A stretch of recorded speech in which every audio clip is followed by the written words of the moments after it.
Pagbasa sa Aklat ng Kawikaan, Kabanata 11, Talata 1 hanggang 31. Kasuklam-suklam kay Yahweh ang timbangang may daya, ngunit kasiyahan naman ang timbangang tama. Kahihiyan ang laging dulot ng kapalaluan, ngunit pagpapakumbabay, nagbubunga ng karunungan. Ang tuntunin ng matuwid ay katapatan, ngunit ang masamay wawasakin ng kanyang kataksilan. Walang halaga ang yaman sa araw ng kamatayan, ngunit ang katwiran ay naglalayo sa kapahamakan. Mas panatag ang landas ng tapat ang pamumuhay, ngunit nabubuwal ang masasama sa sariling kabuktutan. Ang katwiran ng mga matuwid ang nagliligtas sa kanya, ngunit ang masama ay bilanggo ng kanyang masamang nasa. Ang pag-asa ng masama ay kasama niyang pumapanaw.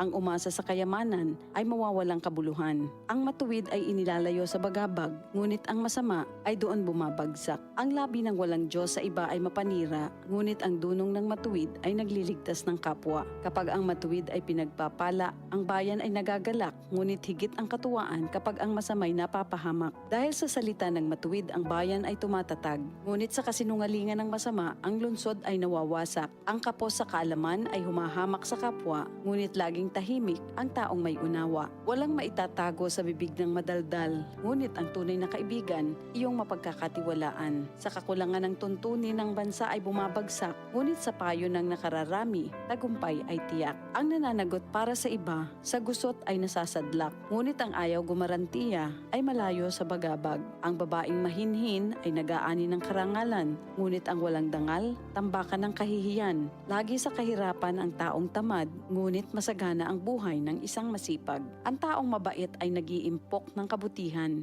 ngunit winawasak ng marahas ang sarili niyang buhay. Anuman ang anihin ng masama ay walang kabuluhan, ngunit ang gawang mabuti ay may pagpapalang taglay. Ang taong nasa matuwid ay makasusumpong ng buhay, ngunit ang landas ng masama ay patungo sa kamatayan. Ang kaisipang masama kay Yahweh ay kasuklam-suklam, ngunit ang lakad ng matuwid kay Yahweh ay kasiyahan. Ang taong masamay di makaliligtas sa kaparusahan, ngunit hindi maaano ang nabubuhay sa katwiran. Ang magandang babae ngunit mangmang naman ay tila gintong singsing sa nguso ng baboy. Anumang nais ng matuwid ay nagbubunga ng kabutihan, ngunit ang mahihintay lang ng masama ay kaparusahan. Ang taong mapagbigay ay lalong yumayaman, ngunit naghihirap ang tikom ng mga kamay. Ang taong matulungin sasagana ang pamumuhay, at ang marunong tumulong ay tiyak na tutulungan. Sinusumpa pa ng lahat ang nagkakait ng butil, ngunit pinupuri ang nagbibigay ng pagkain. Kung mabuti ang hangarin, ikaw ay igagalang. Kapag humanap ng gulo, iyon ay masusumpungan. Malalantang tila dahon ang nagtitiwala sa kanyang yaman, ngunit ang matuwid ay giginhawa tulad ng sariwang halaman. Ang nagpupunla ng gulo sa sariling sambahayan, mag-aani ng problema, gugulo ang pamumuhay. Ang taong mangmang at walang nalalaman ay alipin ng matalino habang siya'y nabubuhay. Buhay ang dulot ng matuwid na pamumuhay, at kamatayan naman ang hatid ng karahasan. Ang matuwid ay ginagantimpalaan dito sa lupa, ngunit paparusahan naman ang mga makasalanan at masasama. Ito ang salita ng Diyos. DCXL 558